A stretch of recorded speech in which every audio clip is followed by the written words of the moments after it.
बागार्थविव सम्प्रक्तौ बागार्थ प्रतिपत्तये जगतः पितरौ वन्दे पार्वती परमेश्वरौ।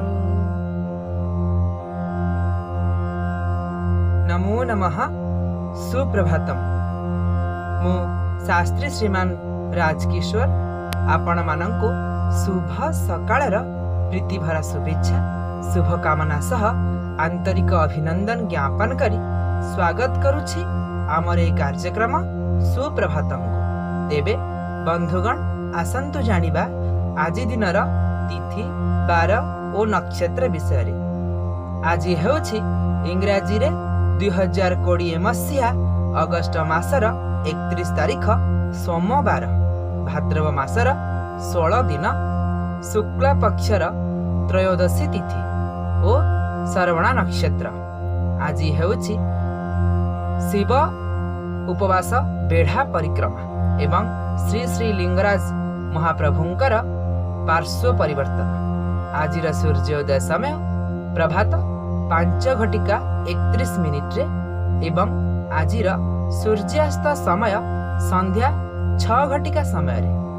एबे आसंतु जानिबा आजिर नीतिबाणी। सुखस्य दुःखस्य न कोऽपि दाता परो ददाति कुबुद्धिरेषा अहं करोमि वृथाभिमानं स्वकीय कर्मे गथिता हि लोके।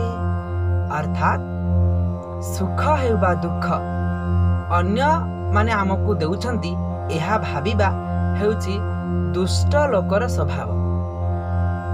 सुख दुख केई काहाकू देई नथांती एवं सुख दुख कहा द्वारा प्राप्त हुएनि। सुख दुख प्राप्त हुए केवल निजर कर्म जोगु।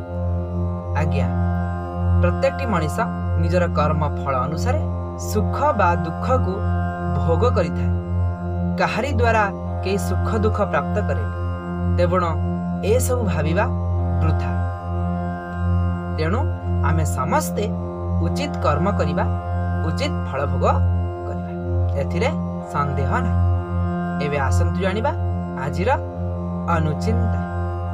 कठिन परिश्रम सह ईश्वर विश्वास मनीष को सफल करे। हाँ आज्ञा केवल कठिन परिश्रम करदेले हेबनी ता सहित ईश्वरंकर आस्था प्रति अस्तित्व रे भरोसा विश्वास रखंतु।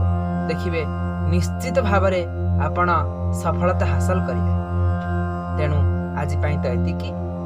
सर्वे भवन्तु सुखिना सर्वे सन्तु निरामया सर्वे भद्राणि पश्यन्तु मा कश्चित् दुःखभाग् भवेत्।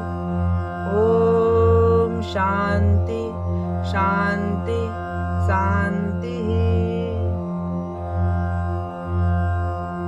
आपणक दिनटी आज मंगलमय हेउ। जय जगन्नाथ।